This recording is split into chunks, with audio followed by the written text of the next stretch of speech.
Hey guys, I want to talk about nutrition and the fact that not all protein sources are created the same. A ground protein from a plant-based source might not necessarily be the same as a ground protein from an animal-based source. I'll explain why that is in just an oversimplified look at what goes on in the human body.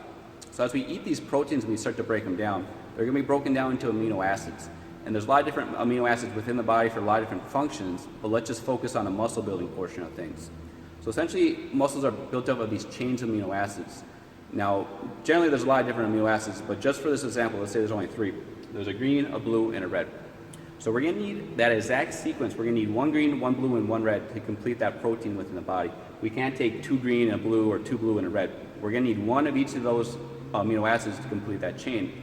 So generally plant-based proteins don't have a good distribution of these amino acids that matches up with our body's needs, where on the other hand, the animal-based proteins do. So looking at this example here, we're going to have 9 grams of protein in each, but as you can see, the distribution of amino acids is going to be much different.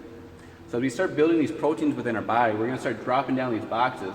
So if we take down one of these boxes from each of these, we're going to be left with 5 green, 0 blue, and 1 red.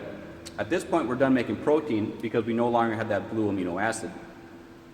So essentially, our end result is going to be 1. Because we can't take a green for the blue, we need that blue amino acid to complete that chain. Where we look on the right here, because the amino acid profile better matches up with what our body needs, we're able to use more of those amino acids. So our end result here is going to be 3 proteins built within the body. So even though we're eating the same amount of protein, when it gets in our body, it's going to be used much differently. So that's not to say if you're a vegetarian or that you eat mainly plant-based proteins that you can't be healthy or you can't build muscle. But what it does mean is you're going to need a lot of variety when you eat. So for example, that might be the amino acid profile of a piece of rice.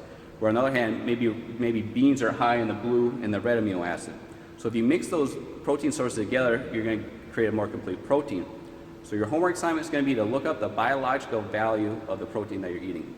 The higher the number, the better. That's going to be your whey protein, your chicken, your fish. Where down towards the bottom, you're going to have your beans, your rice.